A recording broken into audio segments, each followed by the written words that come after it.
Identificação molecular de bactérias. A identificação molecular bacteriana pode ser feita utilizando o DNA cromossomal, sem necessariamente os micro-organismos estarem vivos. Permite caracterizarmos quaisquer comunidades microbianas da amostra, podendo ser feita mesmo com um número baixo de micro-organismos, e os resultados são rápidos e precisos. Extração de DNA bacteriano. Existem vários kits no mercado que variam um pouco suas metodologias, mas normalmente respeitam as seguintes etapas para isolar e purificar o DNA.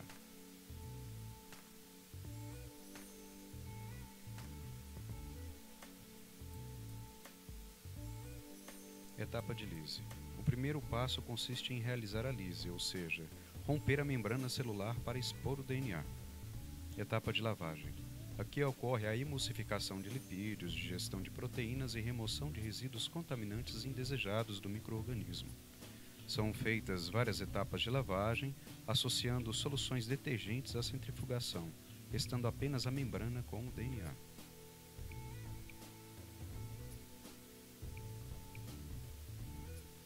Etapa de eluição.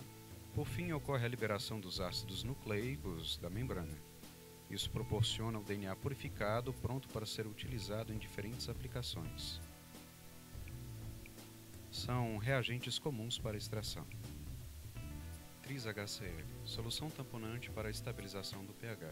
EDTA, substância quelante de cátions como magnésio e cálcio, que são cofatores de nucleases. CTAB, detergente para romper as membranas celulares. PVP e beta-mercaptoetanol, funcionam como antioxidantes, evitando a oxidação do DNA por compostos fenólicos. NaCl auxilia na precipitação do DNA, clorofórmio, desnaturação de proteínas, tornando-as insolúveis na fase aquosa, onde estão os ácidos nucleicos. Isopropanol precipita o DNA na presença de íons como Na+. A qualidade do DNA extraído irá determinar o sucesso das etapas posteriores.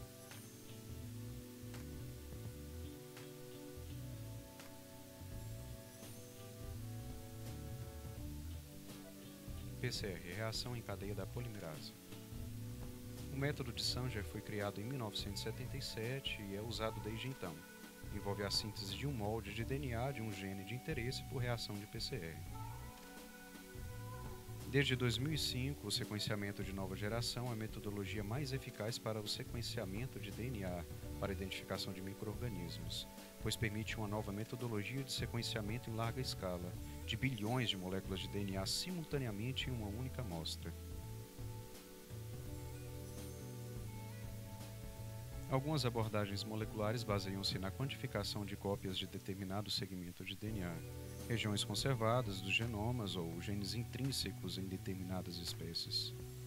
Sendo a quantidade de cópias desses genes ou segmentos de DNA, podemos utilizar o princípio da reação em cadeia da polimerase para medir a quantidade de DNA amplificado em um intervalo de tempo que pode ser comparado a padrões já estabelecidos, ou a amplicons quantificados por reação de luz em abordagens chamadas de PCR em tempo real, reagentes utilizados em PCR.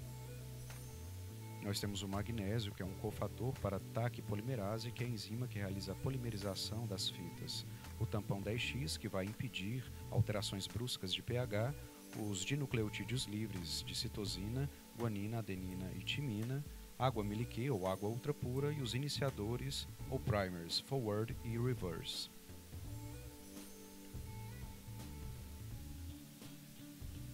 Nessa tabela nós temos a concentração variável desses reagentes da PCR, que pode mudar a depender do organismo em questão que estaremos avaliando.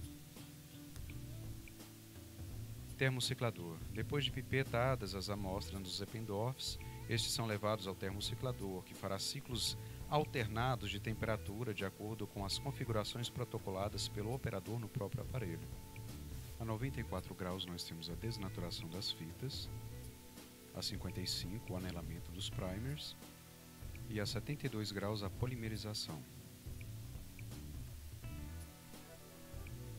Estes ciclos irão se repetir várias vezes, variando conforme o protocolo.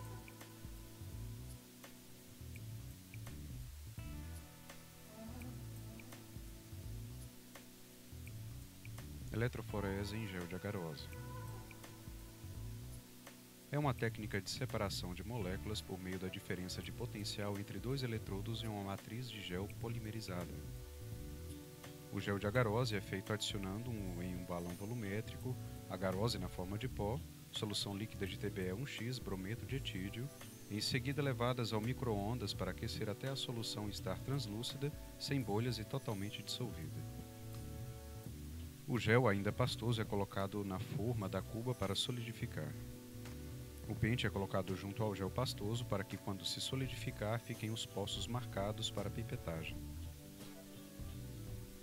A solução tampão com TBE10X é adicionada. O TBE deixará o DNA deprotonado e impedirá alterações bruscas de pH, além de ser quelante de cofatores enzimáticos. Normalmente está na concentração de 1 milimolar. Retirado o pente, são pipetadas as amostras e o ladder. Como o DNA possui carga total negativa, migrará por diferença de potencial elétrico no sentido do cátodo.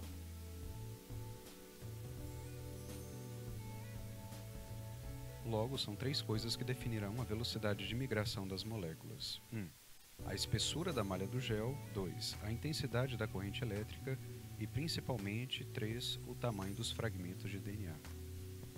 O brometo de etídio adicionado durante a fundição do gel é uma substância intercalante de DNA, que refringe quando submetida à luz UV. Por ser intercalante, é cancerígena e tóxica. Com as bandas formadas no gel após a corrida eletroforética, sabendo que as sequências grandes de DNA migram mais lentamente que as menores, comparamos com o ladder.